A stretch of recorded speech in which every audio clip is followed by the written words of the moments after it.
नमस्कार बच्चों, स्वागत है आप सभी का हमारे YouTube channel exam help science पे।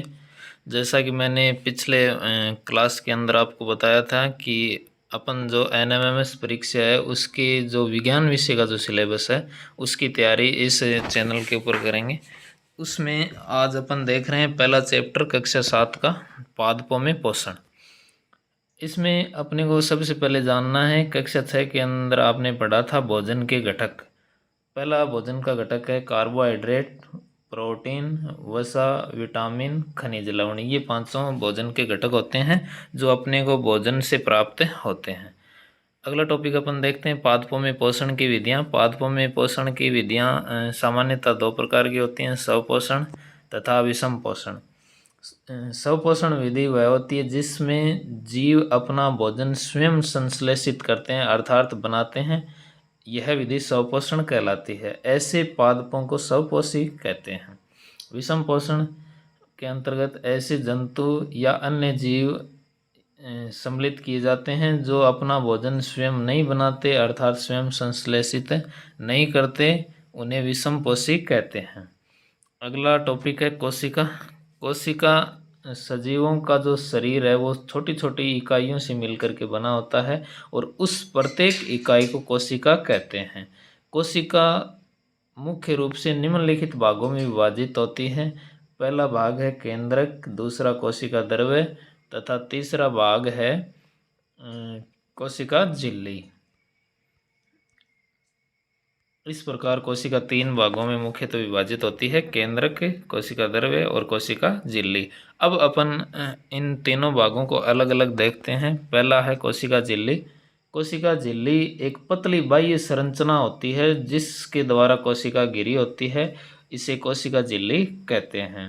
दूसरा भाग है केंद्रक। केंद्रक कोशिका के केंद्र में स्थित एक स्पष्ट संरचना होती है, सूक्ष्म संरचना होती है जिसको केंद्रक कहते हैं। तीसरा भाग है कोशिका द्रव्य। केंद्रक के चारों ओर से जेली के समान एक पदार्थ से घिरा होता है जिसे कोशिका द्रव्य कहते हैं। अर्थात केंद्रक व कोशिका झिल्ली के बीच में जितना भी पदार्थ पाया जाता है उसको कोशिका द्रव्य कहते हैं। सारे के सारे जो कोशिकांग हैं वो कोशिका द्रव्य के अंतर्गत पाए जाते हैं। इस प्रकार अपन ने इस वीडियो के अंदर सबसे पहले देखे भोजन के घटक। भोजन के घटक 5 होते हैं, कार्बोहाइड्रेट, प्रोटीन, विटामिन, वसा और खनिज लवण। खाद्य रेशे भी इसके अंतर्गत आते हैं।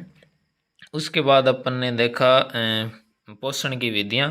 पहला था स्वपोषण। स्वपोषण के अंतर्गत जो जीव हैं वो अपना भोजन स्वयं संश्लेषित करते हैं अर्थात बनाते हैं। दूसरा अपन ने देखा विषम पोषण। विषम पोषण के अंतर्गत जीव अपना भोजन स्वयं नहीं बनाते अर्थात पेड़ पौधों के द्वारा बनाए गए भोजन का उपयोग करते हैं। तीसरा टॉपिक अपन ने देखा कोशिका।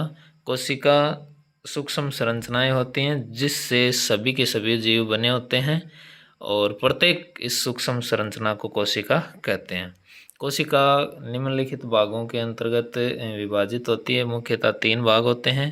पहला बाहर का जो भाग है वो है कोशिका झिल्ली। अर्थात कोशिका झिल्ली एक दीवार के रूप में कार्य करती है कोशिका के, जो कोशिका के बाह्य एक पतली संरचना होती है उसको कोशिका झिल्ली कहते हैं।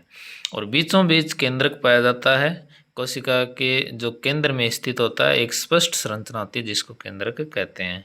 और केंद्रक व कोशिका झिल्ली के बीच में जितना भी द्रव्य कोशिका के अंदर भरा होता है उसको कोशिका द्रव्य कहते हैं। इसी के साथ ये जो अपना टॉपिक है ये समाप्त होता है। अपनी तैयारी को जारी रखें।